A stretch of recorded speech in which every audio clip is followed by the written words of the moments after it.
Hey guys, I was contacted a while back by a startup company called Ibos, or Eibos, or Eibos, make your own mind up, but I'm going to stick with Ibos.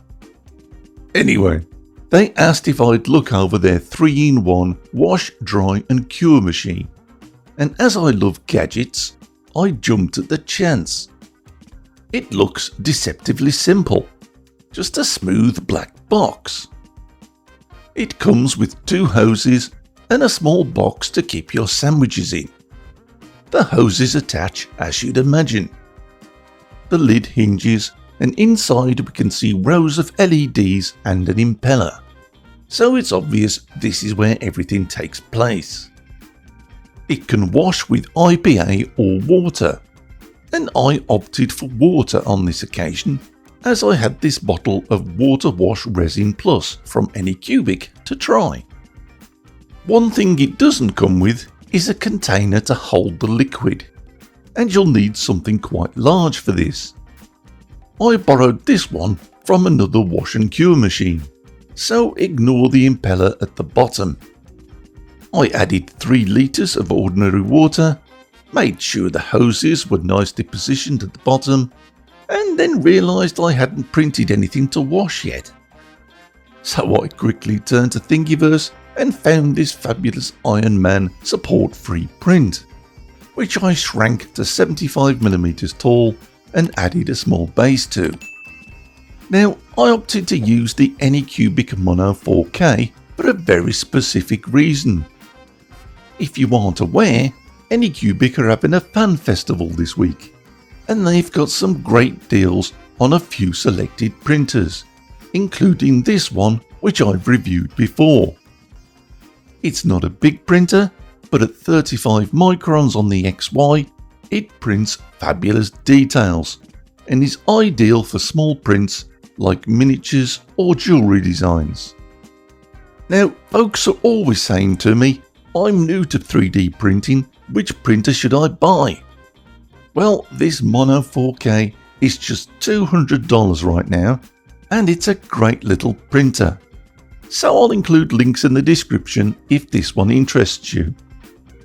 I ran a quick test print on the Mono 4K using the Water Wash Resin Plus and the settings that I found on the ANYCUBIC's website.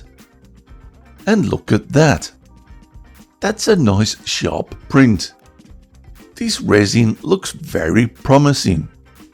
Once my 3-inch IRONMAN was printed, I finally got to play with the Ibos.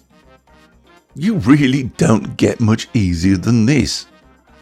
You put the print in the machine and then you press start. And to make this video footage even more exciting, that's it. It just gets on with everything else. Initially, it sucks water or IPA inside and washes your print with enthusiasm. I can't show you any of this as the lid needs to be down for it to work. You have the choice of low, medium or high liquid level to reflect the size of your print. I went with medium and this used 3 litres of water, which gets sucked in and out twice in 4 minutes. Which is more action than I've seen for a while now. Once washed, the water is effortlessly pumped out and the distinctive sound of IRONMAN being blown by fans can be heard. It sounds a bit like a hairdryer, but much quieter. Now this went on for 12 minutes to thoroughly dry the print. Then the fan stopped and a thin purple line appeared.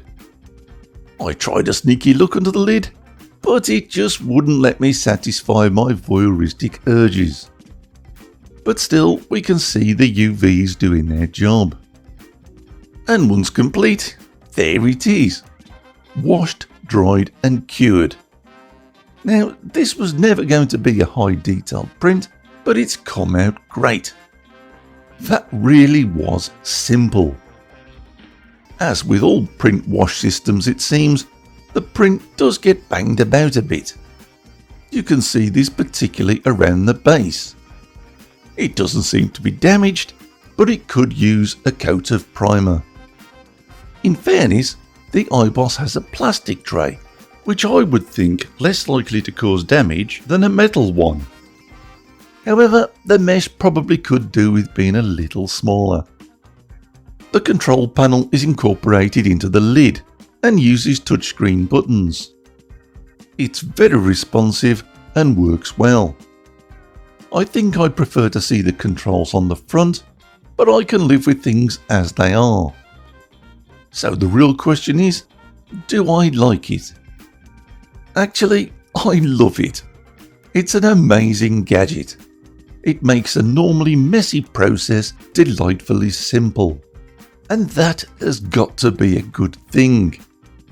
I can't see it being much use on large prints, but for an ordinary size printer, it should cope well. Just shove in the print, press start, and forget about it. This really is the next generation of wash and curing.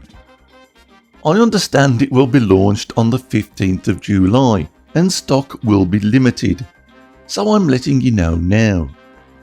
When I have links, I'll add them in the description.